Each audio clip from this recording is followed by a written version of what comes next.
না চাল না আটা আর ময়দা এগুলা কিছুই লাগবে না এই নাস্তাটা তৈরি করতে। আর এত এত মজার হয় যে একটা খেলে আপনার সকালে নাস্তা কমপ্লিট হয়ে যাবে। আর সসটা ছিল আরও মজার। আর এই সস সহ এই রেসিপিটা আপনাদের কাছে শেয়ার করব। এত এত মজার এই নাস্তাটা একদমই কিন্তু মিস করবেন না। আসসালামু আলাইকুম সবাইকে, কেমন আছেন সবাই? আর এখন কিন্তু এটার সসটা তৈরি করব, তার জন্য এখানে কিছুটা চীনা বাদাম ভেজে নিচ্ছি। আর এখন একটু সামান্য পরিমাণে সাদা তেল দিচ্ছি। তারপর এখানে একটা পাকা টমেটো টুকরো করে কাটা, সেটাও কিন্তু একসাথে ভেজে নেব।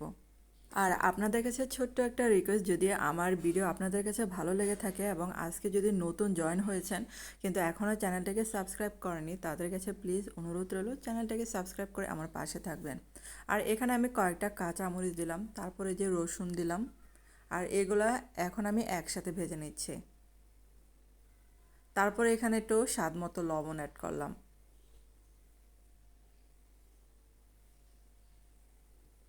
আর এগুলা মানে পানিটা শুকিয়ে আসার আগ পর্যন্ত ভেজে নিচ্ছি। আর এগুলো কিন্তু ভাজা হয়ে গেছে, তো চুলাটা কিন্তু বন্ধ করে দিলাম।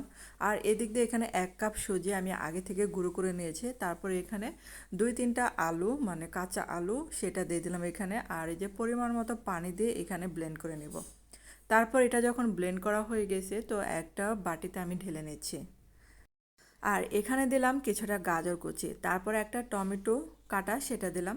আর এখানে কিছুটা এই যে কাঁচামরিচ দিচ্ছি। তারপর এখানে একটা পেঁয়াজ কুচি করে কাটা সেটা দিয়ে দিলাম। আর এখানে যে কিছুটা এই যে আস্ত জিরা সেটা দিলাম, তারপর স্বাদ মতো লবণ দিব। আর এখানে হাফ চা চামচের মতো বেকিং সোডাটা দিলাম। আর এটা দেওয়াতে কিন্তু অনেকটা ফুলে, তার জন্য দেওয়া। তারপর এটা কিন্তু মানে মিক্সারটা এরকম হবে। আর এই নাস্তাটা সকাল সন্ধ্যায় করতে পারেন। আর এই যে দেখেন হয়ে গেছে এটা। তারপর এখানে একটা ফ্রাই প্যানে মানে ছোট ফ্রাই প্যান লাগবে, আমার আরও ছোট ছিল না, এই সাইজের ফ্রাই প্যানটা ছিল, তার জন্য এটাতেই দিলাম। আর এখানে যে অল্প অল্প করে এরকম বেটার দিয়ে আপনারা বানিয়ে নিতে পারেন অনায়াসে। আর ঢাকনা দিয়ে কিছুক্ষণ ঢেকে রাখবো, চুলার আঁচটা মিডিয়াম আঁচে রাখতে হবে। আর এটা কিন্তু অনেকটা ফুলে। তারপর আমি একটু উল্টে দেব যাতে এই সাইডটা আবার হয়। আর এই নাস্তাটা কিন্তু অনেক সফট হয় আর খেতেও কিন্তু অনেক মজার, একবার হলো ট্রাই করে দেখতে পারেন।